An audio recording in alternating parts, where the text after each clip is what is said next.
Hey, everybody, we're Geeking Out Ninjas, and we're here to geek out. Craig, happy day to you. How are you doing? Oh, just fine, Jeremiah. Just fine. That's always your answer. Just It fine. is kind of almost always my answer. I was going to say magnificent, but then I was like, nah, then I'll be that person that I was talking about last week who's overselling things. You're over, and then you have to explain why you feel magnificent. Oh, exactly. I feel like this is just like a life lesson. If you always just say fine, no one's ever going to follow up on that. I've this is a thing that I've learned going through life, just because I don't like to small talk with a lot of people. So if I give the most basic of answers where it's uninteresting, people will just leave you alone and keep going with their day. Yes, but you have to build that up because if I just start telling people I feel fine, they're going to think something's wrong with me because I don't normally do that. That's true. But I also say fine in a bunch of different ways. Yes, I have a bunch that of synonyms that I use. that's yeah. Like, I'm okay, or, eh, you know, I use cinnamon on my toast. well, that's good. Yeah, that I was a joke. like, I know. As a kid, I used to make cinnamon toast. So cinnamon and sugar with Right. the butter and all that stuff. Yeah. That was like So the one thing I could make when I was like 7. you can actually buy cinnamon toast crunch, cinnamon and sugar. From the cereal Yeah, like they sell it in in a its own little package? shake. Yeah, Interesting. yeah. I haven't bought it yet. How are you doing, Jeremiah? I am doing pretty good. Oh, why are you doing pretty good, Jeremiah? What's I going just on? I just feel good. I've been getting some good sleep lately. Oh, that's nice. Um, Any particular reason why you're getting good sleep, Jeremiah? well, I tend to take a nap after I drop my son off at school since I don't have work for a couple of hours. That's good. That helps with sleeping. Get that mid-morning nap. Yeah, since I started at 10 a.m., I get back. It's like, well, I might as well go back to sleep. Yeah, makes sense to me. Because I stay up late playing poker, kind of thing. That's You what I got to got do to do. what you got to do. Exactly. Well, I want to talk about what you put on the notes here. What's new with you? Okay, Because you I've want to looked start at with this mine? before. I want to start with yours because I've looked at this before. Have you really? Oh, I have. And do you have one now? We I don't have one now. So we're talking about a Glowforge, There and we I go. guess I should briefly describe what a Glowforge does. It essentially cuts things out or engraves things with a laser. And it can do anything from engrave a metal case of a laptop or a phone to cutting out plastics and wood and um, thinner pieces, I think. I don't know how thick it'll cut through wood, but yeah, so you can do some pretty intricate designs uh, with a Glowforge. And my wife and I are actually looking at buying one for our wedding business. Uh-huh. So looking to expand what we can offer to clients. So this would allow us to do a lot of custom work for them. Um, I mean, just basic things that, come off the top of my mind is you can create like drink stirrers that are customized to either the guests or the wedding. You can do specific table numbers that are customized with maybe a couple's like logo that they have created for their wedding. Um, bunch of cool things like that. You can really customize whatever you want to with this. We're looking at getting the more expensive one so that we can do bigger pieces. Right, right. And one of the cool things that they showed, we were watching like a webinar last night, and they showed they made a like height chart. You know how you some people mark like a door frame or something. Yeah, yeah. We actually like made a piece of wood that's like 6 feet tall, and we measure our kids on there just so we can take it no matter where we move. But this one was cut out in the shape of a giraffe, which I thought was pretty cool. Oh yeah, yeah. But yeah, I mean, it's just like fun things like that. I mean, like they're right there, they're showing a we're watching a video for those who are not Right. who are not watching this, but they show essentially what you can do is you can have someone draw something. They showed a kid drawing a plane, and then they scan it in with the cameras that are in the Glowforge, upload it to the Glowforge software, turn it into like a 3D model, and then they essentially cut out an invitation with that plane on there, and then they duplicated it a bunch of times so that they could That make a bunch of invitations. the video also showed where they laser printed directly onto a Apple MacBook. Yes, you can. You can engrave and do designs on metal like I that. don't know that I would do that Yeah, I specific. mean that's a pretty permanent thing, right? Yeah, and something happens. I don't know. It's actually pretty cool. I don't know where I came across this before, but I've seen these, or I've seen the video. I've never been in a webinar, but yeah, it's very fascinating. Yeah. Very So cool. we're pretty excited about it. I think. Is this going to be happening soon? Can I Uh, borrow it? Can you yeah, I print mean some? we're still. Yeah, can you borrow it? You can come over. We can have a Glowforge party. Apparently, that's a thing that happens. Is it really? Uh, yeah. So the two ladies that we're talking about, their Glowforges, they work for Glowforge, but they also own Glowforge devices. And they were saying, yeah, people will just come over and be like, "Can I use your Glowforge to make something?" Yeah, I'll bring my laptop and just burn something right on it. Yeah, they actually they showed someone engraving like the back of their phone with a design too, which I thought was kind of cool. That is cool. Um, I don't know if I would do it or not, but thought that was kind of cool. Well, I always have a case on my phone because I drop my Yeah, phone. I never put a case on my phone, and this time I never really drop my phone or never break my phone. I guess I should say I do drop my phone every once in a while. But my daughter, my little daughter, she's under 2. She's like 22 months. She decided she was going to drop it multiple times in a day. And the last time she dropped it, of course, the screen broke. It wasn't too bad. It was really just like the bottom, like Uh, half inch or so. It was kind of contained, but I replaced the screen the other day. did And you do it or did you take it somewhere? yeah, I did it myself. I'm gonna buy the Pixel 6 whenever it comes out, so Right. Yeah, uh, I'll trade it in to Google, and that'll be the end of it. But very nice. Yeah, I always have a protective glass and a case because I cannot hold on to my phone. inevitably, it'll break, right? Yeah, yeah. And I'd never actually broken the screen until my last phone. I think it cracked a little bit. Dun dun No, I dun. think I had cracked it before because once I dropped it and it cracked so bad when I tried to call, it like cut my cheek. Oh dang! So yeah, that has happened. Youch. Yeah, so I protect mine because inevitably it's going to happen. Going to happen. So what's new with you, Jeremiah? Well, actually, nothing specifically is new with me, Oh, okay. You but just have something down, so I was curious I what you're talking do. about. So my wife actually got the booster for her Pfizer COVID-19 shot Really? yesterday. She I did. didn't know they were doing boosters yet. They are doing boosters, but actually, it's supposed to be for those with the ex- extenuating circumstances, Is it because she's a nurse? comorbidities, or whatever you want to call them.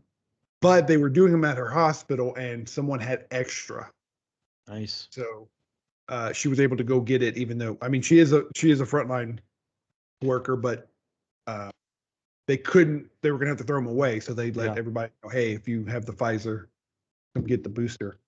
And it's a little bit early, a little bit, Yeah. not too bad. But she felt a little not so well today. I mean, she's tired. Felt tired today. But yeah, she has a booster for it. When did she get it? The booster? Yeah, Or what day? Yesterday. Yesterday. Oh, okay. 14th. I was just curious if it'd be more like the second shot for me. It was like I got flu symptoms or not. But if she's just tired. Yeah, she just kind of felt a little run down. But that also could have been, she had half her thyroid taken out previously. So it could have been that too. Yeah. Who knows? I know. Our bodies are weird. We hit a certain age. I won't say what age that is, but that is the case. So it's just, it's good. She got it. I still have to wait, I think, a few weeks, but I don't have the Pfizer. I have the Moderna. Yeah, same. So they haven't got a booster approved yet for that. We'll let you know. Jeremiah will keep you updated on all things COVID vaccine. Keep you up to date to that. How long has I got my second one? I think in March. So I'm still a couple of months out. I got both of mine in April. Okay. Yeah. So the rumor is Moderna will be approved probably within the next week or so. Yeah. For the booster. So we'll see. I'll let you know when what I hear. I'll let you know. Oh, I appreciate that. Yeah. I think. But other than that, what are your opinions on? And I feel like this is going to take a tangent, but what are your opinions on people getting boosters here in America versus us giving vaccines to other countries who have unvaccinated people? Well, we still have unvaccinated people here. Yeah, but the people who are unvaccinated at this point are choosing to be unvaccinated. True. So the people who are in other countries that are unvaccinated are not necessarily choosing to be unvaccinated. Right. I hadn't really given any thought to that at all. Yeah. Really? I have no idea. And I couldn't even formulate a good opinion of this because I haven't really. Yeah. Here, I mean, I do have opinions on the whole thing, obviously. That's why I brought it up, but Well, tell me your opinion. Maybe I'll counterpoint it. Yeah. And I've read a bunch of different opinions about, the pros and cons of doing both. I think I fall on the side of us not getting boosters. I mean, if it's available, I mean, I'm not going to turn it down, but I think it would be better served to vaccinate unvaccinated people, just because of the way the coronavirus is mutating. Right. I mean, if we would have all been vaccinated before the Delta variant came out, there would be no Delta variant. So, I mean, the more people that are vaccinated, the less chance of another mutation, and the less chance of it being really bad. So that's kind of my thought on if we could vaccinate everybody. I would prefer that. Who's not? I mean, are you talking like third world countries that aren't getting vaccinated? I mean, I don't know every single country's status. But yeah, I mean, there are, I think, a lot of countries. I think we've only had like 1 billion people vaccinated when we have like 8 or close to 8.5 billion people on the planet. So, I mean, we're pretty far off from vaccinating even a good chunk of the population. Well, yes, very far. What would be interesting to know is like what countries don't have it, and are those countries getting other vaccination? Do they have the smallpox and whatever? Oh yeah, I think most countries do, as long as they can afford them. And I mean, that's really the biggest hurdle for other countries is affordability. Right. I mean, if the country can afford it, then yeah, they're getting all the same vaccines that we give our kids before they go to school. Because we're all required to have vaccines to go to school, right, Jeremiah? That's the word. That's what my kids were required to do. Not sure why we can't require other vaccines. I don't know much about that, to be honest. But I know that we have a full plate. We do. We have it's going to be a very packed show. So I think you need to give us a little pre-cap here. Let's do the pre-cap. I need to come up with like music for that. The pre-cap. I'm just going to do mouth sound effects. We got the first electric truck rolling off the line. Pretty exciting news. Are you ready to buy that $1.7 million TV? And Yeah. are you ready to go passwordless? Because I am. And are you ready to protect your thumbs? Found out more about that. And then we're gonna talk all about all the new Apple things. So get excited. Get very excited. Even though we're not Apple people, quote unquote, we'll talk about it. I do have some iPads, so I'm not opposed. And my wife uses an iPhone and an iWatch. And I always want to call it an iWatch because everything else is i something. Um, That's true. That is it's very weird. confusing. But yeah, my wife has an Apple Watch and all that stuff, so I'm fairly familiar with it. I don't get too much in the weeds, but I'm familiar with it. My kids use Apple. But Go figure. there you go. I don't know them. Anyway, Kids. let's talk about this truck coming off the line. Let's do this. So Rivian, another American company like Tesla, uh, has been working on making electric vehicles for the long time. They have a electric truck and an electric SUV. The electric truck is what rolled off the line first because it's the only electric truck that is available. I think that's a big thing for them to be able to say. Them rolling out an SUV or something. There are other SUVs out there. I don't think they're a full size SUV like they are working on. Mhm. But their truck, I think if I were to get an electric truck, theirs would probably be the one that I get. They just have some really cool features in that truck. I also like the lights in the front. Um, I know that's probably some people were like, I really like it, but they have like this gear tunnel behind the second row of seats and below the bed.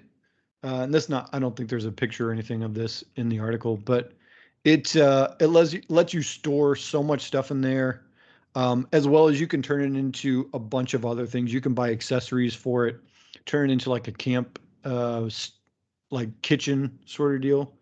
Um, but the EPA estimated range is 314 miles.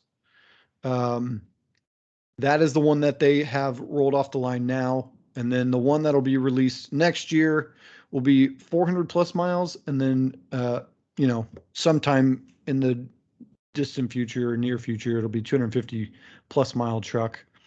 0 to 60 in 3 seconds. So this is a really quick truck. You can also wade in some water, 3+ feet of water. So this thing is very waterproof. Towing capacity of 11,000 pounds, which is pretty good.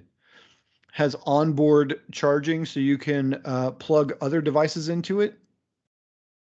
Uh, I think you can. I'm not going to get into all that stuff, but it also has an air compressor built in, so you can inflate your own tires and deflate your own tires for off-roading and things like that. So uh, pretty exciting stuff to see an electric truck roll off the line. And this is just one of like 4 or 5 that are going to be released over the next like 3 or 4 years. You've got the Tesla Cybertruck. You've got GM's coming out with a bunch of their vehicles. Ford's got the Lightning that's coming out. So cool to see a new manufacturer be the first one to come out with their truck. So Yeah, it's I'm got a lot of excited for it. colors too. I'm sorry. A lot of colors because There people. are a lot of colors for it. Yeah, Yeah. Uh, they had quite a few pre-orders as well. So I don't see the price. You mentioned that. I think I mean, it's not a cheap truck. Yeah. I think it starts over 60,000.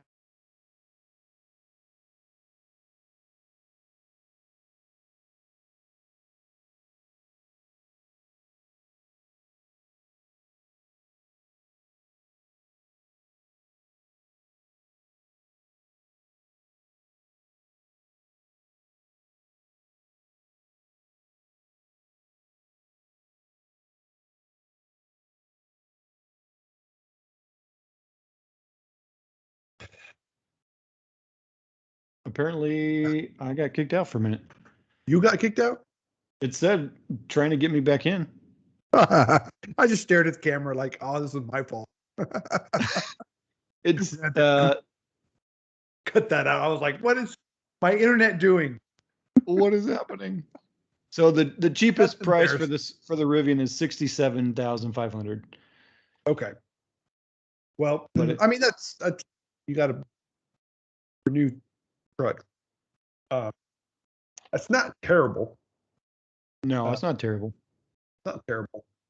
It's pretty I slick. think yeah, I think it's pretty in line with the feature set that they're offering for like an F-150. I think gets up there into like the 60s for a similar spec truck. So I think it's probably right in line with that kind of deal. I know Ford is starting to advertise their light pretty heavy now, at least during football.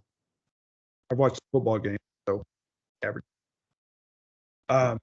What is your mileage on your Tesla?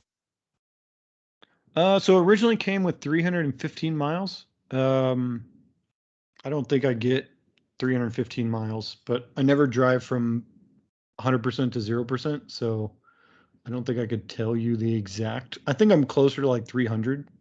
Now, I'm assuming that's not towing something. With a car, no. Right. I would think with the truck, if you're towing something, that's going to bring your mileage Oh down. yeah, it's definitely going to bring the mileage down.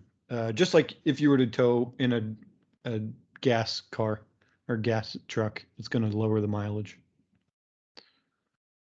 All Very right, cool. next story.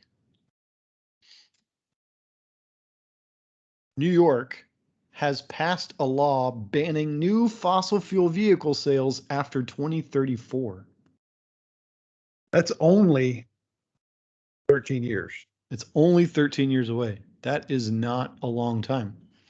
No. Now, I don't know how I feel about this. Why is that? I don't know. I just because it's hard for me to fathom that we'll be there in time. Like we can get off the fossil fuel vehicle by 13.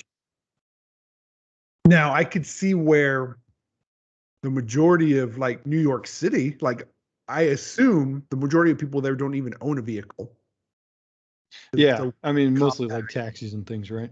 Right. So I mean, I can see where their big population of people that's I mean, it's not really going to affect them. Uh, and I think that city would probably be able to do that. Yeah. Uh, but I don't know. And I know a lot can change. I mean, 13 years, that's, going from a newborn to a teenager.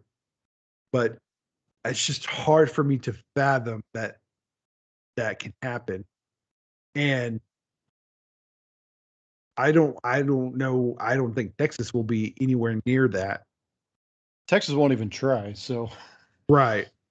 So are you going to be okay?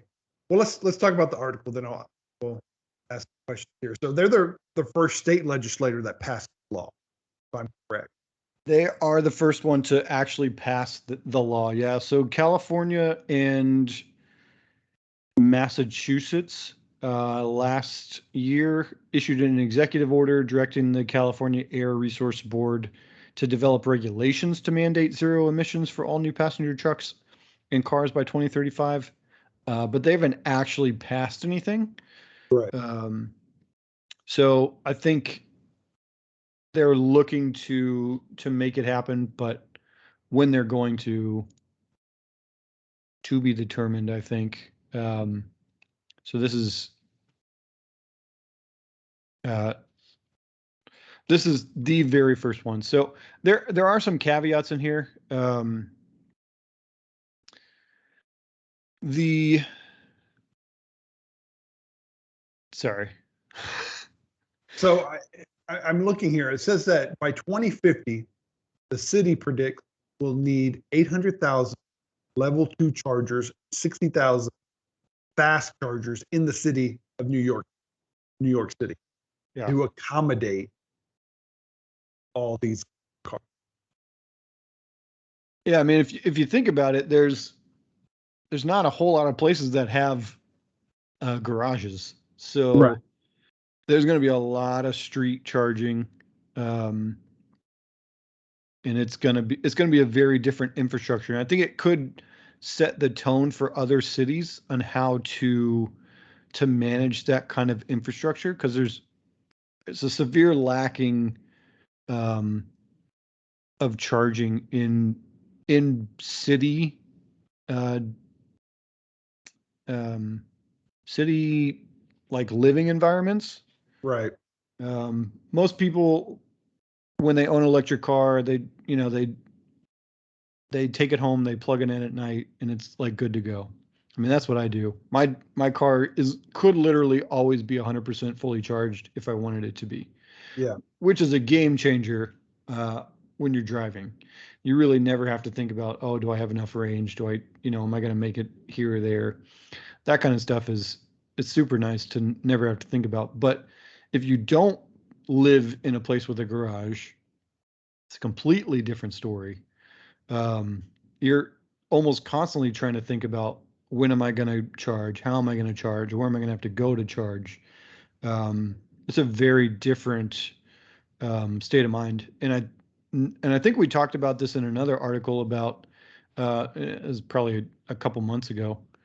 Um, People giving up electric vehicles because of the way they were having to charge and how difficult it was to charge, because they didn't live in a house with a garage and they couldn't just plug in at night whenever they got home. So, I mean, that does make things a lot more difficult. So, hopefully, New York is able to kind of set the standard, at least a template for how other cities can manage that kind of infrastructure. Well, it says here that London converted 1,300 lamp posts to add EV charging, Yeah, which I is mean, interesting. But that would be scary to me because there are just jerks. And who's to say that someone wouldn't just walk by and unplug it? yeah. So you can't unplug my vehicle. Oh, you Um, can't. Mine locks in place. Okay. Um, I know a lot of other ones do as well. My wife's locks in place. She has a plug-in hybrid, but hers still locks in place.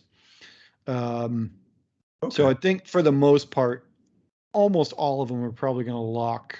So you can't just remove it unless your vehicle is unlocked, That makes which hopefully people are not leaving their vehicle unlocked when they leave the car. right.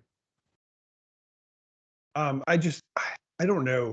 I'm for this. I mean, I like electric cars, but I just how do you mandate that now? I mean, we have one major company doing it, Tesla, but even still, companies are just now bringing along these electric vehicles. Yeah, I mean, there's going to be a lot more electric vehicles over the next 5 years. I think you're going to see GM has already said that they're going to completely get rid of gas engines. They're only going to make electric vehicles soon. No, nobody's in here, and you're going to see. Um, Sorry. Hi, this So, is this is Felicity. Felicity, well, hello there. I'm recording something, kiddo. Can you please close the door? I'm not even editing all this stuff out because it's just who Craig's daughter cares? just walked in. That was awesome. Yeah. That is awesome. Um, so you're going to see a lot more electric vehicles, period. Like I said, you're going to see 3 to 4 electric trucks over the next three to 4 years. Um, you're going to see more and more manufacturers make electric vehicles because they know they have to. They know this is the direction we have to move, um, to curb climate change and do a bunch of other things. So I think it's just going to be this kind of law is going to kind of start forcing manufacturers to do it. Sure. Um, so it's going to happen. I mean, there'll be plenty of vehicles in 13 years, and I don't think we'll have a big problem. The charging infrastructure is really where things need to be kicked into high gear. Yeah. So that'll be interesting to see how we evolve that. Yeah. All right. Well, let's talk about this awesome television. Yeah, we talked about the 85-inch 8K TV from Yes. TCL or whoever last week. Right. This takes it up a whole nother notch. This is a TV so big it would cover a gigantic wall in your house. It's a 325-inch 8K TV that you can buy for $1.7 million. That it? It weighs a measly 2,000 pounds. I just want to see someone anchor this to their wall. This has got who on a residential end is going to buy that? That's what I don't know. Like Someone who has an ungodly amount of money. I would totally buy this if I was rich and I was building like a movie theater room, that, like my own stadium seating, all that kind of stuff. Because this would be like amazing. the picture on the screen now that I'm sharing is it looks like a mom and a child looking at the television. Gives you a good reference for how gigantic this thing is. It's like 18 feet tall or 20 feet tall, probably. You got to have a room that's big enough to hold it. Number one, You and do. wall reinforced enough to hold it. Wow. I just Yeah. 1.7 million. Yeah. They're also going to do a wider version of this. So that one's a 16:9, so it's a normal high definition aspect ratio. They also have one that's 32:9, which is twice as wide. So you could literally have two things side by side, which could be kind of cool if you're watching sports or something like that. Right. But I mean, it's not the first time LG has. This is an LG display, by the way. This is not the first time they have decided to come out with a very expensive TV. They have their rollable OLED TV for $100,000, which I thought was insane for the price of a TV. But 1.7 million seems like it's the new record that I've heard of. Yeah. Yeah. That's just crazy that a television costs that much. Yeah. I One, wouldn't even call this a television at this point. I mean, that could be part of a jumbotron. Yeah, it literally could be a jumbotron. Yeah. 325 inches. I don't know how big all the jumbotrons are, but I'm pretty sure this is probably bigger than the one you have seen on like one of those center screens in a basketball stadium or something like that. So I would say this is probably pretty close to jumbotron size. In like a basketball stadium, yes. Now the one in Cowboy Stadium, Oh, that one's insane. that one's insane. That's 600 tons, Jeez. and it's 11,393 square feet. Jeez. So this one is small compared to the Cowboys one, but still, that's the only frame of reference I can use. I mean, both are just insane. Yeah. Uh, So probably not coming to a house near you anytime soon. no. But still fun to talk about nonetheless. Yeah. When you're ready to buy one, let me know. We'll have a Glowforge $1.7 million TV. Yeah, right. You could engrave the back of the TV. Exactly. It's just a picture of money being burned. That's the Glowforge engraving. Nice. All right. So Microsoft has made their Microsoft accounts have the ability to be passwordless. Love this. Which is going to be the start of the end of passwords if all these companies have anything to say about it. I mean, everybody's been trying to do this for years. Right. There, And I mean, there are some caveats. It will only work with a home Microsoft account, so like a Microsoft, like an Outlook.com account. Um, I'm sure you could probably do it with a Hotmail account. I think those still exist. yes. And the biggest caveat is that you have to use one of like 4 different methods to sign in. So you have to have the Microsoft Authenticator app, which we actually use where I work. You can use SMS based. Man, my mouth is not working, Jeremiah. All right. SMS based verification, I would definitely recommend not doing that. You can use Windows Hello, which is a infrared camera that you can attach to your Windows computer, or you can use a security key, which is a physical hardware key that you plug into like the USB port of your computer.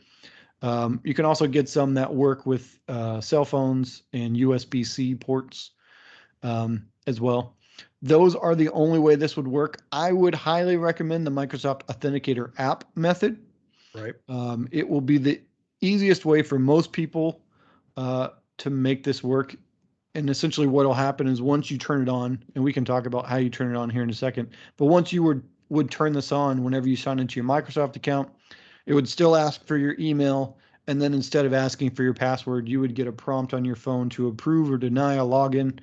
And obviously, if you're the one who wants to log in, you would approve. If it's somebody, if it's a login, you're like, wait a minute, I didn't try to log in, you would deny. Um, and then I would imagine you could probably report that to Microsoft and they could investigate that. But it's pretty frictionless. Takes probably about the same amount of time as you were to type in a really good password. Um, so definitely worth it. If you have a Microsoft account, and I'll probably switch mine over later today, just because why not? I already Yeah. have the Microsoft Authenticator app. Why not use it for this and kill a password that I don't need to have anymore? But it's pretty simple to actually turn this on. You go to the Microsoft account site. So it's account.microsoft.com. Go to the security tab, select advanced security options, and then turn on passwordless account feature to remove your password entirely. And I'm sure in the process of setting that up, it's going to walk you through setting up like the Microsoft Authenticator app. It's pretty easy to set up. I wouldn't say it's dummy proof, but it's pretty easy. Pretty easy. My Google account sends a notification to my phone. Yeah. I love that Yeah. because I can log into my Google account wherever now without having to know what that password is. I couldn't be. And I love the fact that if I need to check it somewhere at where I used to go to a workplace and had several computers or whatever, it would come into my phone. I'd love it. So much easier than having a password. A lot of different applications are doing this now because I do know for Amazon,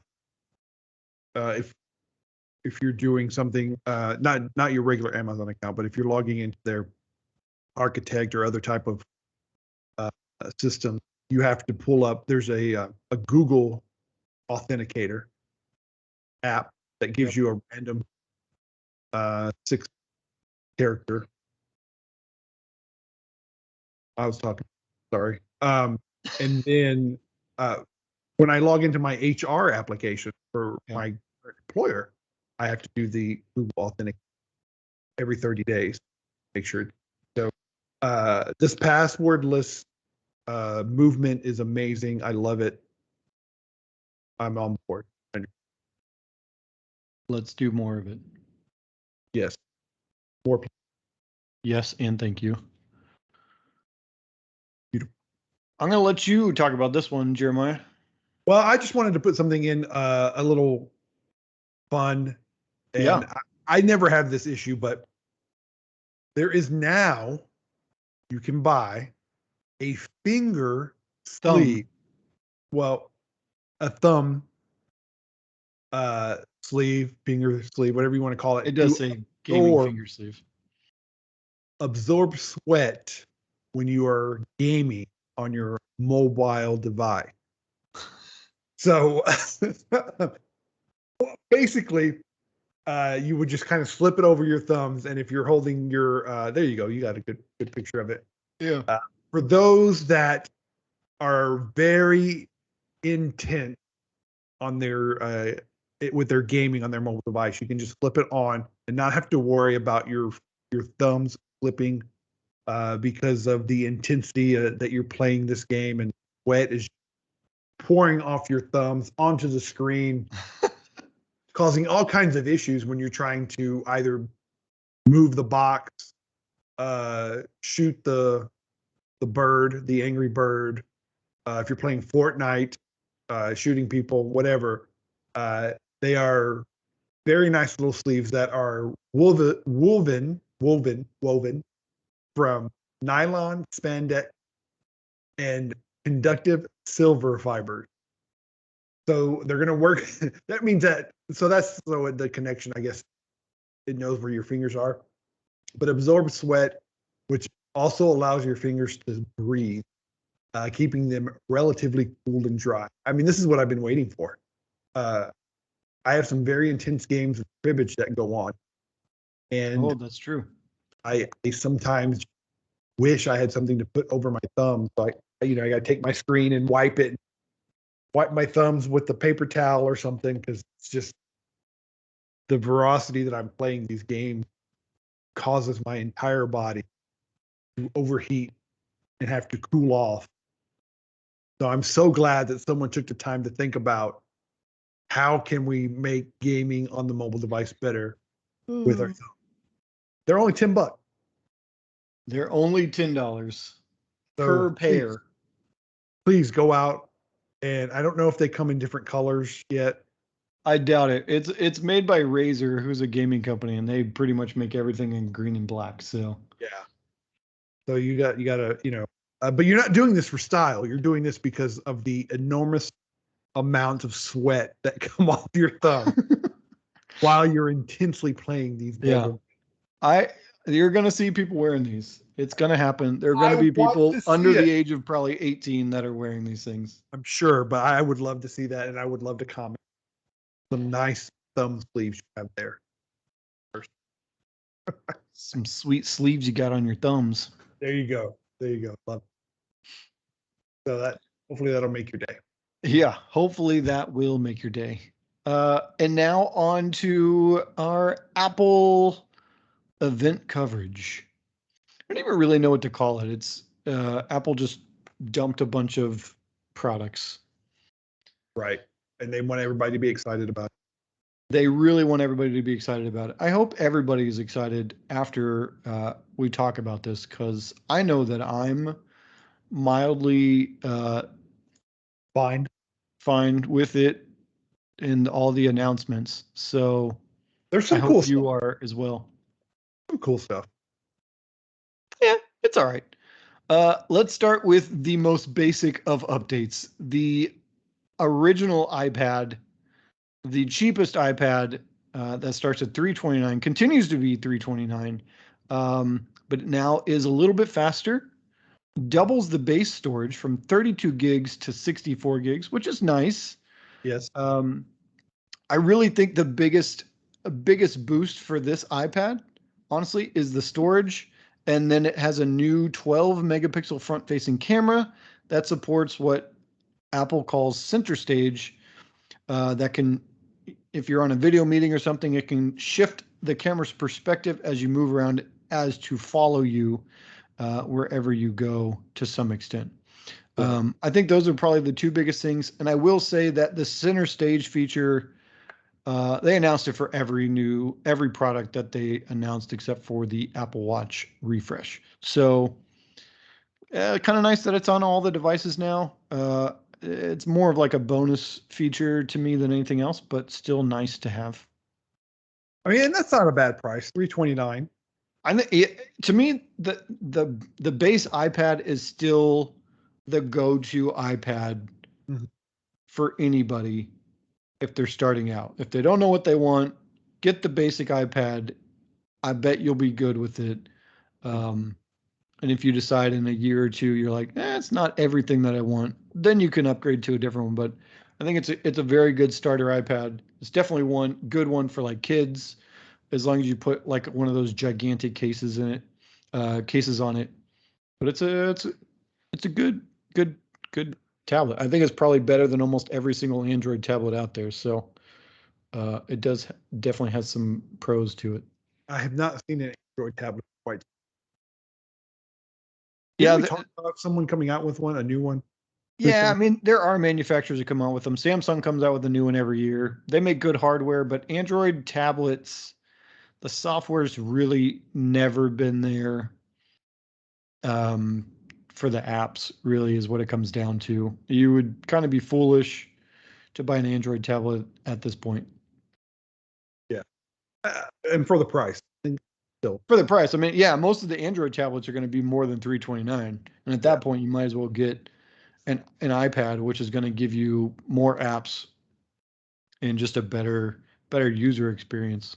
To be honest, The next thing is the iPad Mini was redesigned. yes. So this to me was the biggest update. So this they refreshed the design of this. It looks more like the new iPhone design. So it's got the squared off edges instead of like the rounded edges like it had before. So it looks more like the iPad Pros and the iPad Air refresh that they did last year. Right. So this is the most drastic change in all the products. It went from a 7.9 to an 8.3 inch screen, keeping the same physical size of the iPad. The price did go up $100. So it used to start at $400 and now starts at $500. So that's a little bit of a jump. I think the biggest downside for me is that they dropped the home button on this thing. Right. But they didn't like give it Face ID like they did the iPad Pros. So you're stuck with the Touch ID on the power button, which I think is fine if you don't have a case on it. But and maybe if you have like a basic case, but I guess I envision most tablet usage for me to be for my kids. And Right. I always put those like gigantic rubberized like cases on them because I know they're going to drop them. So I'm curious how that's going to affect the usage of the Touch ID button. Well, but if you think about it, I mean, if I'm going to get one for the kids, I'm not going to pay a five, get them the 329. Yeah, but I also don't want it. So I guess I like the smaller iPad, to be honest. We bought an iPad mini when we needed to get one when we were going on vacation. It's like, okay, we need to entertain these kids for a long period of time. Yeah. So I got the iPad mini, so it's got the home button and all that stuff. So it's super easy for them to use. So I'm curious. And so when my oldest daughter, who is now 21, when she was 1.5, we took our first big road trip. This is 20 years ago. And well, they didn't have iPads, so I wasn't even thinking about buying an iPad. What we got to entertain her was probably a 14-inch television with a built-in VCR. Yeah. That was entertainment for the child for a 10-hour road trip. And that's what we had to do back in the day. Crazy. Yeah. That's what we did when I was going on road trips with my family. We would have like a 13-inch TV back there, the VCR plugged into it. Those were the days, man. Get one of those fancy inverters plugged into the cigarette lighter. That's exactly what we had to do. And we had to position the TV on the kind of between the passenger seat and the front seat.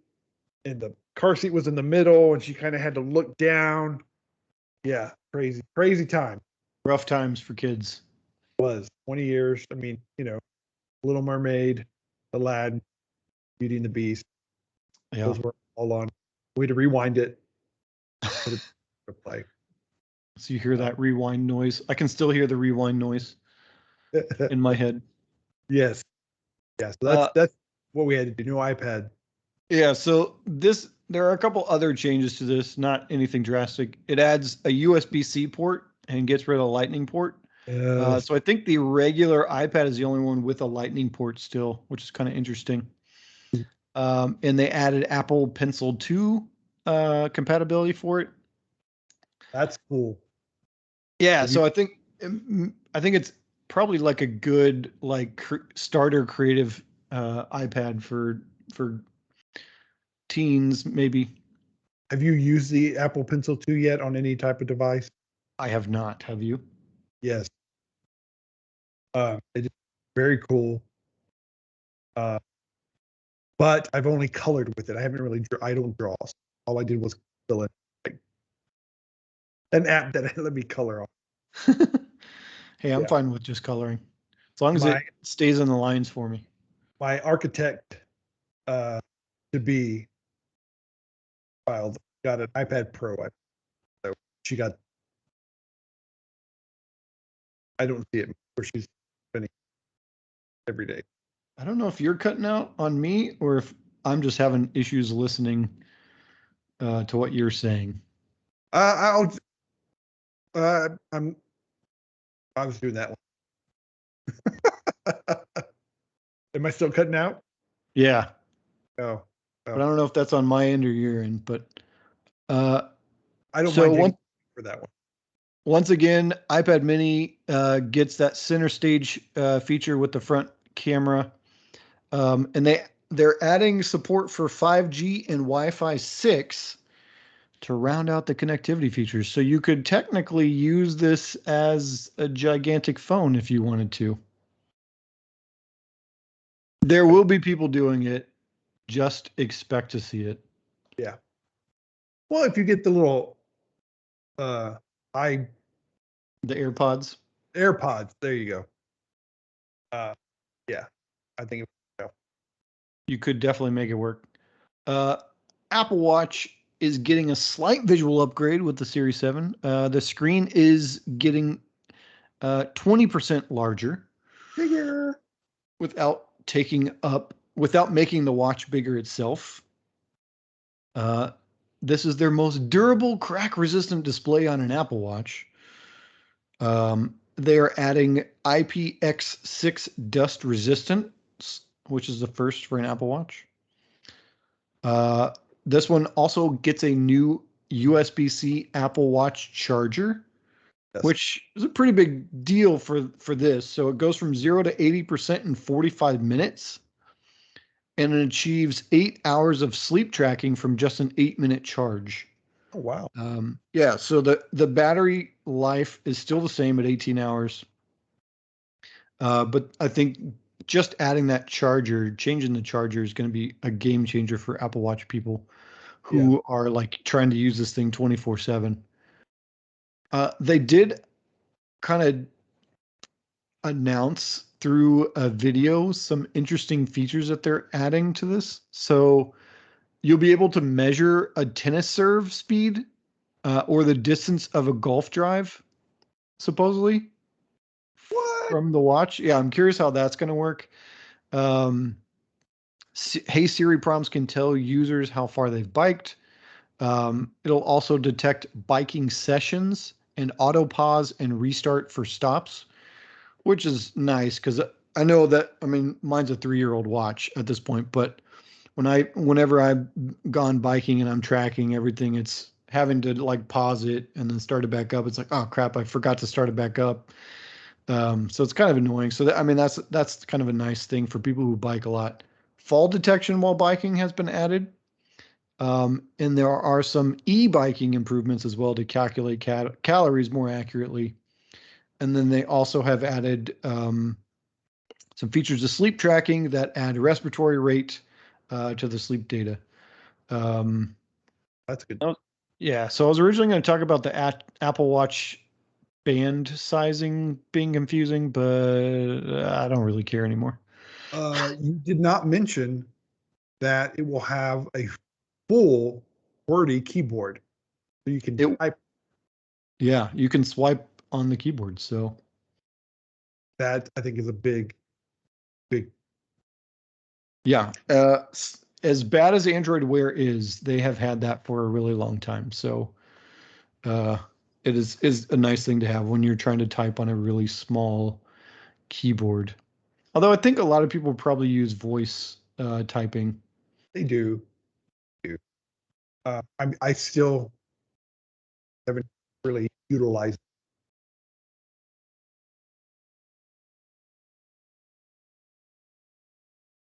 it. Are you hearing me? What I'm saying?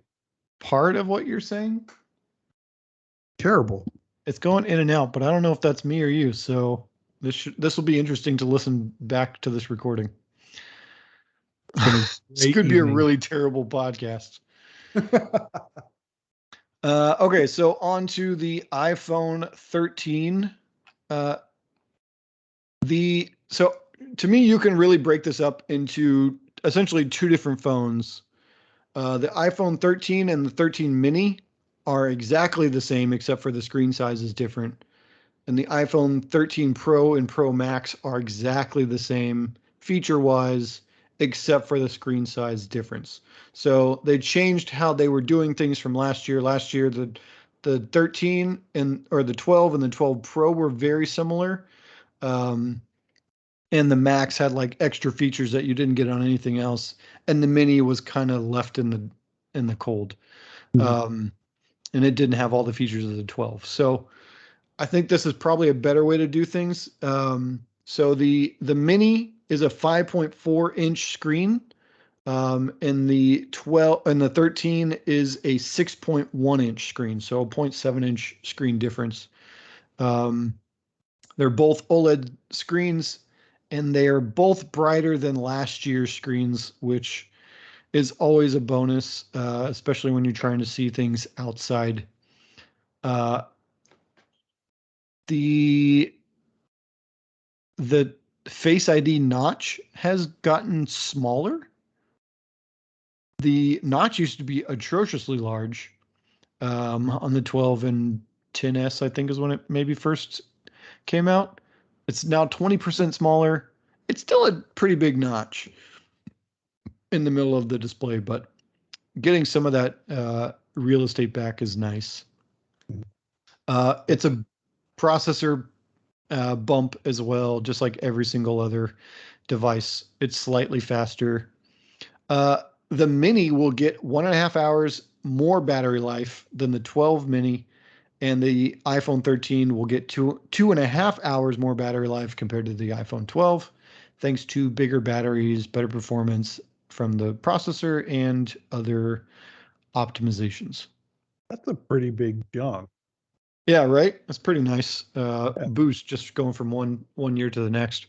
right. Um, I think some interesting things. The iPhone 12 Pro Max camera system has essentially made its way down to the iPhone 13 and 13 mini. So you're getting all of the bonus features from the Pro Max from last year in the 13 and the 13 mini, which is nice. I think some of the bigger ones, big changes are the sensor shift stabilization technology that they released last year. So reduces vibrations um, in the video whenever you're recording because the actual sensor moves around. Um, and they've added some photographic profiles, which will allow you to customize the look of your photos even further for more consistency across shots. So get excited about that. Oh, I'm excited. I know you're excited, Jeremiah. I can just see it in your face. Ooh. Uh, I actually did a side-by-side comparison between the Pro Max 13 and 13 mini, and there were very few differences between all four phones. Mhm. Um, so getting into the Pro and the Pro Max, um, the cameras are different in the Pro versions versus the mini and the standard. They also the biggest difference I think is going to be the display itself. It will now have 120 hertz refresh rate. They're calling it ProMotion. and the brightness can get up to 1,000 nits, which is pretty bright for a display. You would pay a small fortune to get that in a computer monitor. I think you're probably going to pay over $1,000 for a computer monitor with 1,000 nit brightness. It's insane how expensive those are. So for that to be in a phone, granted that screen is pretty small, but still a nice bonus thing to have. Same thing, the notch is slightly smaller in this one. So really the two biggest differences in this one versus last year, the screen is better with the 120 hertz refresh rate, which is pretty noticeable once you start using it, and especially side by side. It'll just look buttery smooth in the way the phone looks when you're using it and performs. And then the cameras have been slightly upgraded from one year to the next. So yeah, that's essentially the gist of it. So the battery life is better in this one too.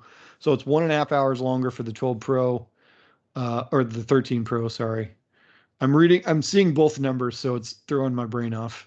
And it's 2.5 hours longer for the 13 Pro Max versus last year. And this year will be the first time that the iPhone has gone up to 1 terabyte of storage. Wow. I Lots of cannot pictures. imagine using that much storage in my phone. I mean, if you're taking a lot of pictures and video. I guess. So I use Google Photos, right? Right. So as soon as I get to a certain point, I just delete them off my phone, and then they're in the cloud at the full resolution. And then I can just look at them on my computer and my phone. I can look at them everywhere I want to, and I don't need to store them on my phone. So I guess the Yeah. amount of storage has never really been a big deal for me. Right. Because I mean, I want them online anyway, so I can look at them later. I can look at them on my Google Home devices and things like that. So to have 1 terabyte in a phone just seems crazy to me. Like, I don't think I've ever gotten close to the 128 gigs that I have in my phone. Like, I think I've stayed around 64 gigs. So And I'm I kind of, do, when phones were like 8 gig, I was always hitting the limit. But oh yeah, yeah, since I've gotten past that, but like, how much would 1 terabyte of storage cost in iCloud? that's a good question. But I don't think that's cheap. are you gonna move? I guess you would have to make sure that you would have to hope that your iPhone never gets stolen, right? Or Well, broken to the point where you couldn't get all the data off. So that's the kind of thing that I'm not willing to risk. yeah. Um, so I always want to make sure that my photos are backed up and with Google Photos, and I'm sure iCloud. I mean, your stuff's always backed up. So would you really want to take that chance? There are people that do that. There are There are people that do that. people that do that. So I don't know, like, I know in the past, like, my music would take up a lot of my space, but I don't carry music on my phones anymore. Yeah, So most does people anybody? don't. Yeah, I was gonna say. I mean, I can't imagine. I I will say that my children will download movies when we go on Sure. trips. Yeah. So they're not using data necessarily, which we have unlimited data, which doesn't. I guess it's because there are some blind spots out there, but so they may do that. Yeah. In fact, yeah, we our next vacation will be on a cruise ship, and so Definitely my will daughter not have has, data. yeah, I'm not paying for data on that, and so my daughter has talked about downloading movies to watch, which I'm like, what do you don't have time to watch a movie? We're gonna be cruising, Yeah. so but You never whatever. know. But There might be I some mean, downtime. yeah, It's only $10 a month for 2 terabytes of data oh, for that's not bad. iCloud, which is the same price as Google storage, and I think Microsoft probably is about the same price. So For it's some not. reason, I just was this astronomical amount of money. That's not bad at all. No, yeah. So it's you bring that up. So Google actually released a new uh, storage option, a 5 terabyte. So they used to go from 2 terabytes to 10 terabytes, and that Hmm. was like from $10 a month to like I think it was like $100 a month or some insane like price. And I'm like, I'm like screwed if I ever get past 2 terabytes. But they added a 5 terabyte option, and I think it's like $25 a month. So Wow. Interesting. yeah, it's not You know, terrible. I did find my old Flickr account. Did you ever have a Flickr account I did have a Flickr account. with photos on there? Yeah, a little bit, not a whole lot, but yeah. I had a lot of photos on there, and I found that recently. That was nice to look at pictures. Because at this point, like, I guess for the last 15 years, we've been taking photos with our phones. Yeah. And I guess now everything's like on my Google phone. It saves like you to the Google Cloud. But I guess there was a time where I didn't, and I would have to download them onto my computer and uploaded them to Flickr or Facebook. So, Yeah. I'm so glad I Oh, don't do that anymore. oh, how the times have changed. Yes. So yeah, I mean that's most of the changes in the iPhones from that last year to this year. Uh, I think if you have the iPhone 12, any of those phones, probably not worth the upgrade because this. So they used to do that like the 6 and the 6S. They don't really do that anymore, but this would be like the 12S in my opinion. It's Yeah. not really a big change. It's just slight updates here and there, just to give you some quality of life improvements, if you will, but nothing game changing. I think that the high refresh rate screen is probably one of the bigger deals, and most people probably won't care about it, but it is still one of the nicer things to have. Without a doubt. Without a Well, that was a fully packed show. Yes. We had a lot of stuff in there. We hope you liked it. Please drop us a comment. Let us know what you think. We're on YouTube. We're on Facebook. And if you're listening on a podcast or want to listen on a podcast, we're in all the podcast apps, Google, Spotify, Apple, you name it, we're there. So pass us along, leave us a comment, tell us what you think. Any last words? Thanks for listening. All right, we'll see you next week. Ta-ta.